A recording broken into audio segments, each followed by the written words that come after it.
আসসালামু আলাইকুম, welcome to our channel multi blog রিমো। আশা করছি যে যেখানে আছেন আলহামদুলিল্লাহ আল্লাহর অশেষ রহমতে সবাই অনেক ভালো আছেন। চলে আসলাম নতুন আরেকটি ব্লগে। আজকে ব্লগটা শুরু করতেছি আমার রান্নাঘর থেকে। তো আজকের ব্লগটা অবশ্যই আপনাদের কাছে ভালো লাগবে। আজকে হচ্ছে নিজের সংসারের ভিডিও দিব। তো অবশ্যই প্লিজ ভিডিওটা স্কিপ না করে সবাই দেখবেন। আর ব্লগটি কেমন লাগছে অবশ্যই কমেন্টস করে জানাবেন। আর যেহেতু আমি নতুন কথা, ভিডিওটি হলো অবশ্যই ক্ষমা দৃষ্টিতে দেখবেন। আর অবশ্যই আমার পাশে থাকবেন। আর একটি কথা আপনাদের সাথে শেয়ার করি, আজকে হচ্ছে আমি কি রান্না করব সব কিছুই আপনাদের সাথে শেয়ার করব। সেটা দেখে অবশ্যই জানাবেন যে আমার রান্নাটাও কেমন হয়েছে। তো সবাই সাথেই থাকেন আর ভিডিওটা অবশ্যই দেখতে থাকবেন।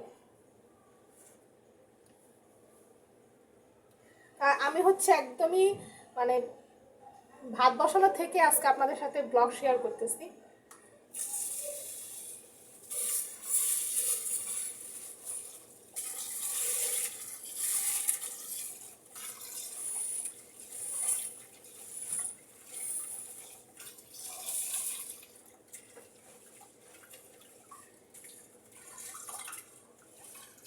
মানে আপনাদের ভাইয়া বেসিনটা লাগানোর পর মানে আমার যে এত উপকার হয়েছে, মানে আপনাদেরকে আমি মানে কাজ করে আর কি বুঝাচ্ছি।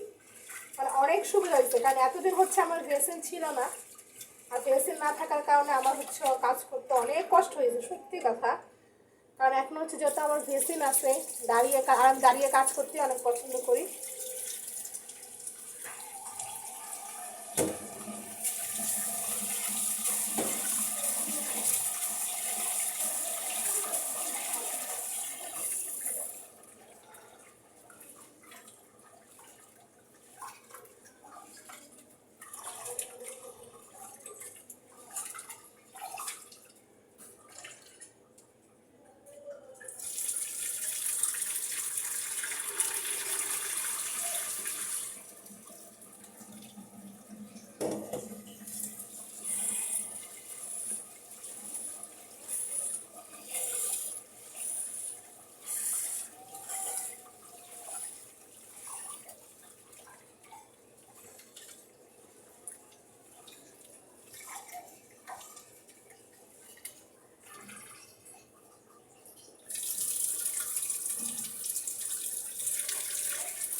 ফ্রিজ হচ্ছে পুরো ফাঁকা হয়ে গেছে, দেখেন কিচ্ছু নাই। তো সব কিছু মিলে আজকে হচ্ছে কি এটা, এটা হচ্ছে সম্ভবত বাইলা মাছ। হ্যাঁ, বাইলা মাছ দিয়ে হচ্ছে বেগুন দিয়ে চচ্চড়ি করলে সম্ভবত অনেক ভালো লাগবে। আর এইটা হচ্ছে পাঁচমিশালি গুঁড়া মাছ, ওটা হচ্ছে মুরগি, এটা হচ্ছে হয়তোবা কি আমি সঠিক জানি না, মনে নাই কি রাখছি। আর এখানে হচ্ছে এই যে কাঁঠালের বিচি, এটা হচ্ছে দুধ, আর কিছুই নেই। তো চলেন দেখি বাইলা মাছ দিয়ে কী করা যায়। এই যে বাইলা মাছ দিয়ে আজকে কী করা যায় আপনাদের সাথে শেয়ার করি। তো এইখানে আমি হচ্ছে ঘর দুয়ার গুছাইতেছিলাম, মানে ঘর দুয়ার একদম এলোমেলো ছিল। তো পরে ভাবলাম যেহেতু আজকে ঘরের ব্লগ শেয়ার করবো আপনাদের সাথে, তো একদম ঘর দুয়ার গোছানোর থেকে শুরু করে একদম পরিষ্কার সব কিছু করে ফেলছি। আর এখানে হচ্ছে আপনাদের ভাইয়া, তারপরে যে কমলা খাইতেছিল বসে বসে। তো আমি যে তরকারিটা আজকে রান্না করতেছিলাম সেটা হচ্ছে আপনাদের সাথে শেয়ার করতেছি। দেখেন মানে এত মজা হয়েছে রান্না করার পর, ভাই আলহামদুলিল্লাহ আমি খেয়ে অনেক মজা পেয়েছি। আপনাদের ভাইয়াও খেয়ে বলছে যে না ভালো হয়েছে। দেখেন আমি হচ্ছে যেভাবে তরকারিটা রান্না করার জন্য প্রসেসিং নিতেছি, সব কিছুই এ থেকে জেড কিন্তু আমি আপনাদের সাথে শেয়ার করতেছি। আর কালারটাও দেখেন, ইয়াম্মি একটা কালার চলে আসছে, এত সুন্দর হয়েছে কালারটা। দেখেই মনে করেন এখনই মনে হচ্ছে যে ওই যে কাঁচামরিচ পেঁয়াজ ভর্তা যেরকম করে না, ওরকম লাগতেছে। আমি হচ্ছে একবার সুন্দর করে পেঁয়াজ সব মশলা মেখে তারপর হচ্ছে এই যে বেগুন আলু দিয়ে ভালো করে মেখে নিতেছি সুন্দর করে, যেন সবার মানে গায়ে যেন সব কিছু লাগে। তারপরে হচ্ছে মাছটা দিয়ে আবার সুন্দর করে মেখে নিব। দেখেন এই যে বাইলা মাছ, তো এই মাছটা দিয়ে আমি হচ্ছে ভালো করে আবার মাইখা নিচ্ছি। দেখেন কত সুন্দর করে, কারণ এইভাবে মাইখা নিয়ে একবার হচ্ছে বসাই দিলে সুন্দর। এই যে দেখেন আমি অলরেডি বসাই দিচ্ছি, কালারটা শুধু দেখেন, তরকারি অলরেডি হয়েও গেছে। মানে এত সুন্দর আর মাশাল্লাহ খেতে এত ভালো লাগছে যা বলার মতো না। তো এখন থেকে ভাবতেছি আপনাদের সাথে আর কি আমি সব সময় রান্নার ব্লগ, ঘরের ব্লগ শেয়ার করব, প্রতিদিন কি করছি না করছি সব কিছুই আপনাদের সাথে শেয়ার করব। কারণ শেয়ার করলে নিজের মনটাও ভালো লাগে, আপনাদের সাথেও মানে ভালো সময়টা পার হয়ে যায়। তো এই কারণে সব কিছু মিলিয়ে ভাবতেছি এখন থেকে সব কিছু আপনাদের সাথে শেয়ার করব। আর আমাকে দেখে একটু বুঝতেছেন আমি একটু সিক আছি, আপনারা সবাই কিন্তু আমার জন্য দোয়া করবেন যেন আমি খুব তাড়াতাড়ি সুস্থ হয়ে যাই। কারণ সুস্থতা হচ্ছে আল্লাহর নেয়ামত। কারণ অসুস্থ থাকলেই বোঝা যায় কে কতটুকু পরিমাণে ভালোবাসে, কে কতটুকু পাশে থাকে। তো সব কিছু মিলে আপনাদের কাছে একটাই রিকোয়েস্ট করবো, আপনারা প্লিজ আমার জন্য একটু দোয়া করবেন। কারণ কোনো না কোনো মানুষের দোয়া হয়তো বা আল্লাহ পাক কবুল করবেই। আর আমি তো অবশ্যই আমার নিজের জন্য দোয়া করি যেন আমি সবসময় সুস্থ থাকি, ভালো থাকি। কারণ নিজের নিজের জন্য দোয়া কে না চায় বলেন, আর সবাই চায় সুস্থ থাকতে। আমি হচ্ছে অনেক দিন ধরে খাওয়া দাওয়া করতে পারি না, কারণ আমার হচ্ছে রাতে রাতে অনেক জ্বর আসে। আর এই রাতের জ্বরের জন্য যে কি করব আমি জানি না, আপনারা যদি কেউ জেনে থাকেন অবশ্যই কমেন্টস করে জানাবেন যে রাতের জ্বরের জন্য কি খেলে আর কি রাতের জ্বরটা কমে যায়। আসলে আমি অনেক পরিমাণে অসুস্থ, আর মুখ হচ্ছে আমার একদমই তিতা হয়ে থাকে, আমি কিছুই খাইতে পারি না এই জ্বরের কারণে। কারণ জ্বরটা আমার আগে এরকম আসতো না, ইদানিং ধরে কেন জানি না রাতে রাতে জ্বর আসে, সেটা কেন হয়েছে আমি জানি না। আর পানি ছেনলে, অল্পতে পানি ছেনলে হচ্ছে ঠান্ডা লেগে যায়। তো সব কিছু মিলিয়েই হচ্ছে সুস্থ অসুস্থ মিলিয়েই আছি আপনাদের কাছে।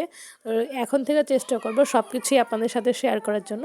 অবশ্যই আপনারা সবাই আমাকে একটু সাপোর্ট করবেন, আমার পাশে থাকবেন, আমার জন্য দোয়া করবেন। কারণ আমি যদি আপনাদের দোয়া ভালোবাসা না পাই তাহলে কখনোই সামনে এগোতে পারবো না।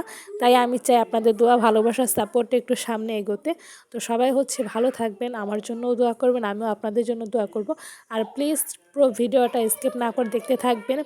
আর বিদায় আমি এখান থেকে নিয়ে নেব, কারণ পিছনে আরও ভিডিও আছে, অবশ্যই দেখে আসবেন। আর সবাই সুস্থ থাকেন। আসসালামু আলাইকুম, আল্লাহ হাফিজ।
তো এই যে আপনাদের দেখাইছি ওই যে বাইলা মাছ, এখন হচ্ছে বাইলা মাছটা ভিজাবো। কালকে হচ্ছে ট্যাংরা মাছ রান্না করছিলাম। আর আর এই যে আমার মেয়ে হচ্ছে একটু অসুস্থ ছিল, তো এখন আলহামদুলিল্লাহ অনেকটাই সুস্থ। ওর জন্য সবাই অনেক বেশি বেশি করে দোয়া করবেন। এই যে আমার নতুন জামা, এই জামাটা হচ্ছে ওর বাবা এনে দিছে। ওর মানে নতুন আয়না দেওয়ার সাথে সাথে ওর বাবা হচ্ছে ওকে পরাইয়ে দিছে, যে বলতেছে যে এটা তুমি পরো দেখি তোমাকে কেমন লাগে। আর মাশাআল্লাহ আমার মেয়ে মাশাআল্লাহ যা পরে তাই সুন্দর লাগে। স্কুল ড্রেস থেকে শুরু করা স্কুল ড্রেস পরলে আমাকে সুন্দর লাগে। আর আজকে আমার আম্মু তো অসুস্থ, তাই আমার আজকে স্কুল যেতে পারিনি। প্রত্যেকদিন স্কুলে যাই আমি।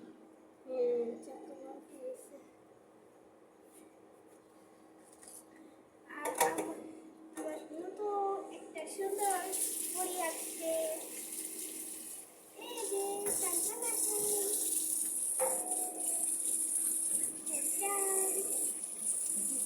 এটা একটা স্যালাইনের ভিতরে পাইছিল। এখন আমার কাছে আছে। আমার যেমন কিছু শুনতে অনেক কষ্ট লাগবে। আমি এরকম ভাবে চেয়েছিলাম না, ওখানে অনেক কষ্ট পেয়েছি, বাবু ফিরে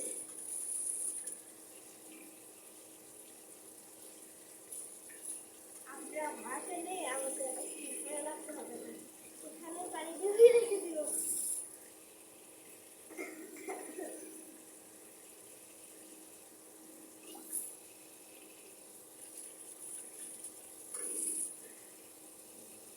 অসুস্থ থাকার জন্য আমার আমি একটু ব্লগটা দিতে পারছি না। আর খুশির সামনে আসতে চলেছি আপনারা সামনে।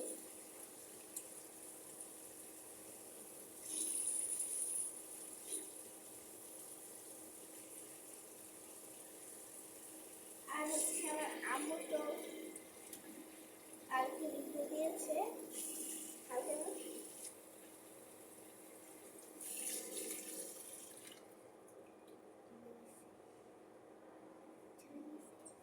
আর এটার ভিতর তো আপনাদের করছে যে এটা কিভাবে লাগাইছে। আমার আজ, কারণ আমার আম্মুর এখানে নিচে মানে বসতে না খুব খুব কষ্ট হয়, কারণ আমার আম্মু অসুস্থ, একটু অসুস্থ থাকার জন্য আমার আম্মু একটু যখন নিচে বসে না, থালা বাসন যখন ধোয় কিন্তু ওটা কষ্ট হয় আম্মুর। আবার যখন উঠায় মাথাটা উঠায় তখন এখানে এখানে লাগে। আরে এই যে পুতুল